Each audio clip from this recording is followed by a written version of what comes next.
Okay, StockPulse back here at the International Metals Conference, and we are in Vancouver, and I've got the mercenary geologist, Mickey Fulp. And Mickey, I got to tell you, I was traveling today, and I saw this morning gold was getting hammered. Why don't you make some sense out of this for us? Well, it did get hammered. It was about 1350, 15 thereabouts yesterday, or last night when we all went to bed. Get up at 6 a.m. this morning and watch it crater upon New York Open, which was at 8 a.m. and it actually started to move down a bit before that. But here's the scoop. Here's what really happened is the Fed came out with some very hawkish statements, which sent bond prices down, bond yields up. I have not seen the data, but I think probably the 10-year bond went above $3. And so when that happens, that's not only good for interest rates, but it's good for the U.S. dollar, higher interest rates, and that's bad for gold. So same old, dollar goes up, gold goes down. We've seen this essentially since July 15th of last year, this extreme negative correlation of the dollar and gold approaching over the last 200 days about negative 0.9. So that's almost as high as you can get realistically.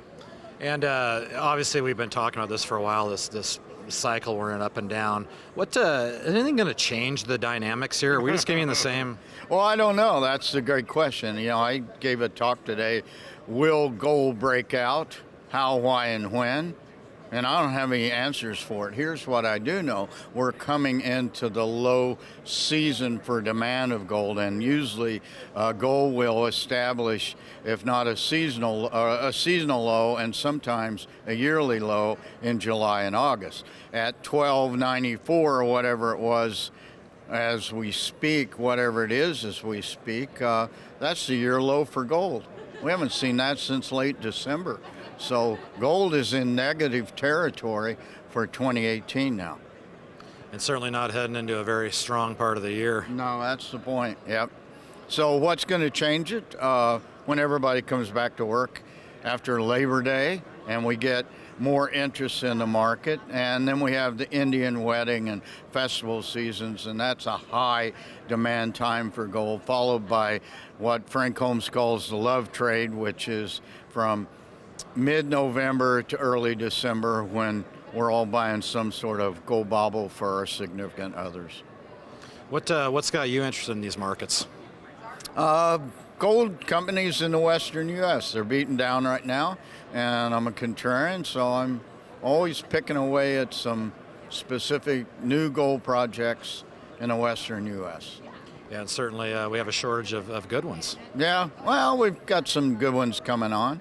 You know, we've seen majors spin out old gold mines that juniors have picked up that quit producing when gold price was at its historic lows in 99, 2000, got down to 250. So those projects are being explored again. They have resources that are drilled, and at the time those mines shut down, at one point those were reserves. So I'm bullish on that, and you know, we'll go from there.